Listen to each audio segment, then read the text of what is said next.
why you can't remember being a baby. Itolshint. Imagine trying to remember your very first birthday. Can you picture the cake, the people around you, or the presents you received? Most likely you can't. In fact, almost nobody can remember events from the first few years of their life. This strange phenomenon has fascinated scientists and psychologists for over a century. We all begin life experiencing the world, yet those earliest experiences seem to disappear forever. This mystery is known as infantile amnesia, and it raises an interesting question.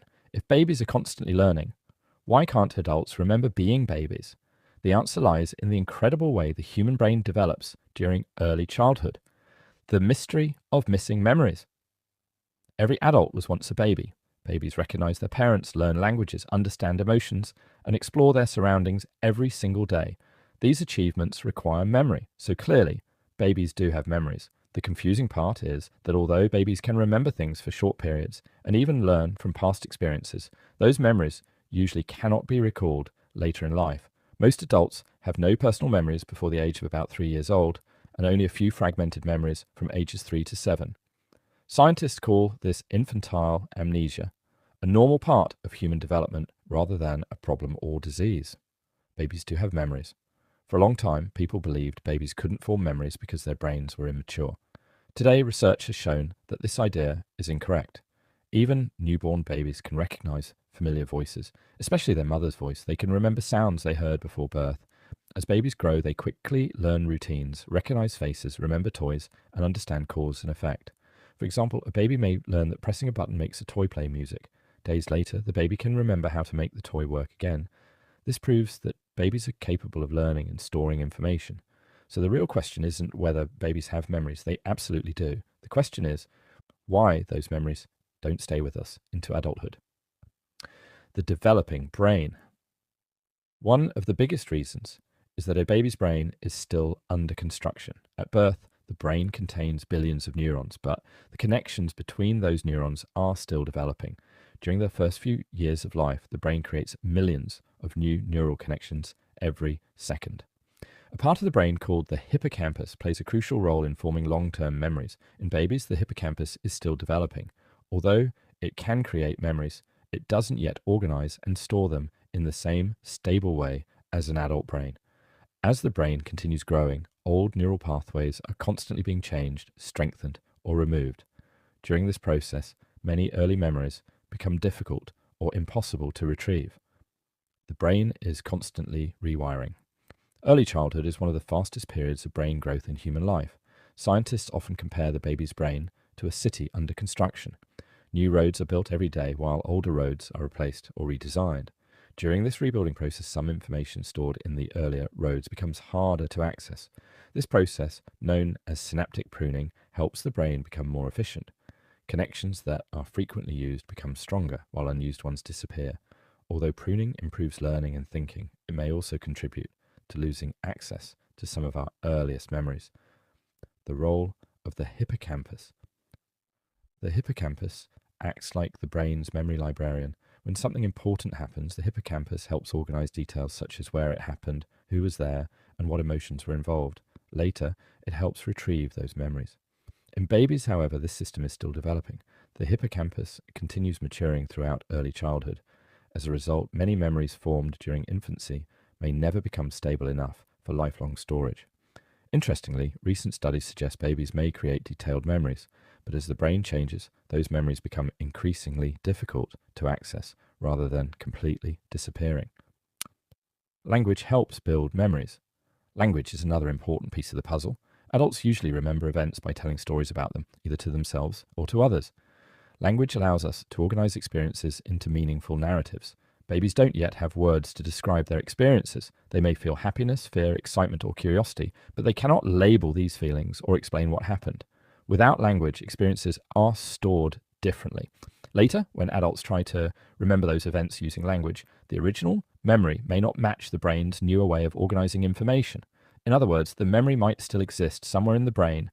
Although pruning improves learning and thinking, it may also contribute to losing access to some of our earliest memories. The role of the hippocampus. The hippocampus acts like the brain's memory librarian. When something important happens, The hippocampus helps organize details such as where it happened, who was there, and what emotions were involved. Later, it helps retrieve those memories. In babies, however, this system is still developing. The hippocampus continues maturing throughout early childhood. As a result, many memories formed during infancy may never become stable enough for lifelong storage. Interestingly, recent studies suggest babies may create detailed memories, but as the brain changes, those memories become increasingly difficult to access rather than completely disappearing. Language helps build memories. Language is another important piece of the puzzle.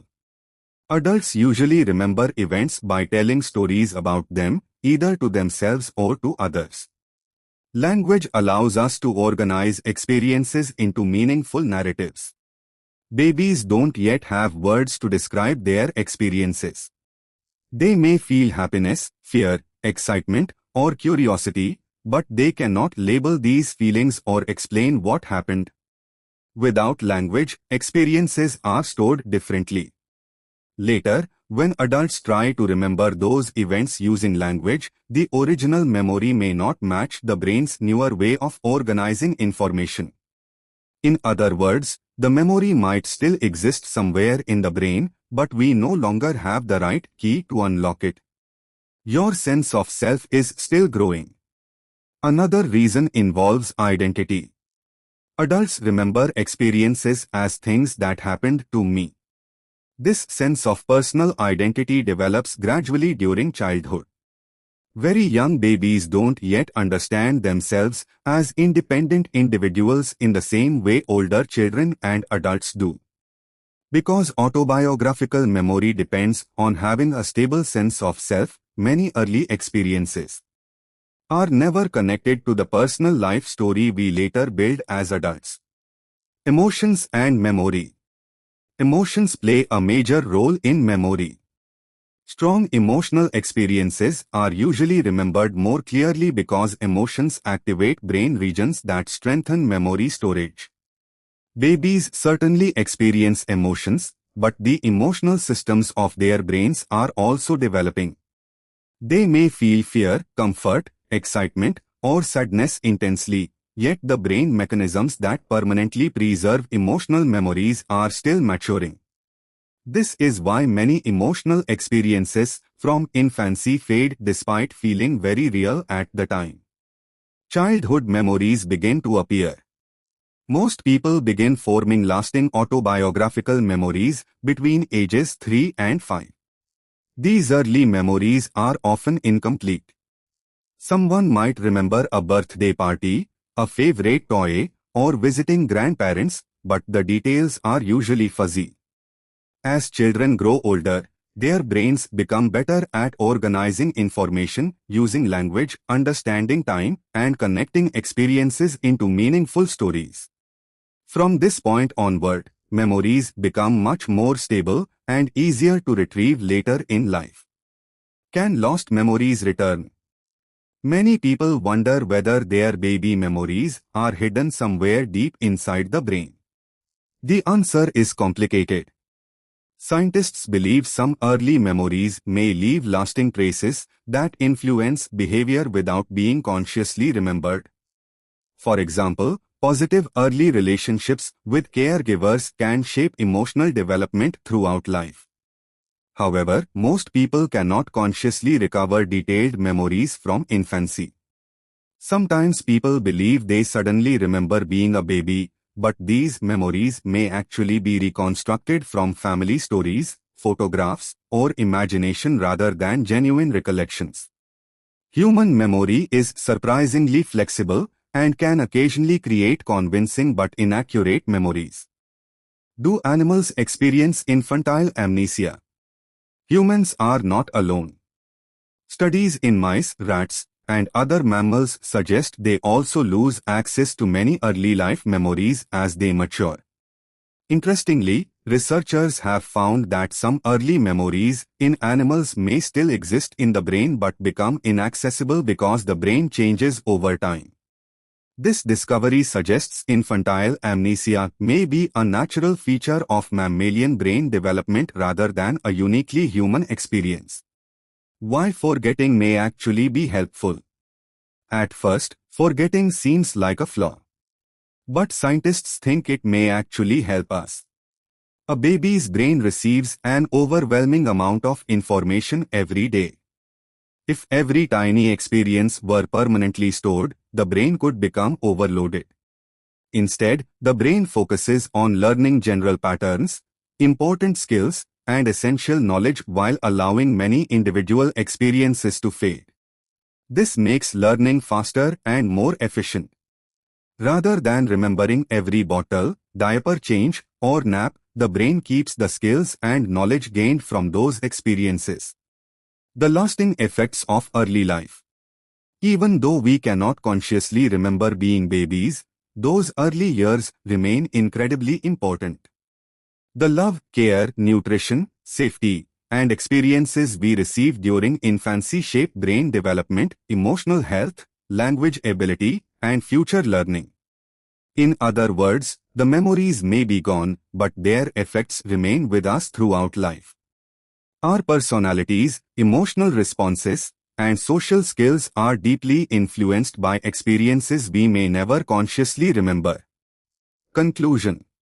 The inability to remember being a baby is one of the most fascinating mysteries of the human mind. Babies are constantly learning, recognizing faces, building relationships, and exploring the world. They absolutely form memories, but their rapidly developing brains store and organize those memories differently from adult brains. As the hippocampus matures, language develops. The sense of self emerges, and neural connections are constantly rewired. Many early memories become inaccessible. This process, known as infantile amnesia, is a completely normal part of growing up. So while you may never remember your first steps, your first smile, or your first words, those moments still shaped who you are today. Your earliest experiences built the foundation of your personality, emotions, and understanding of the world, even if the memories themselves remain forever hidden.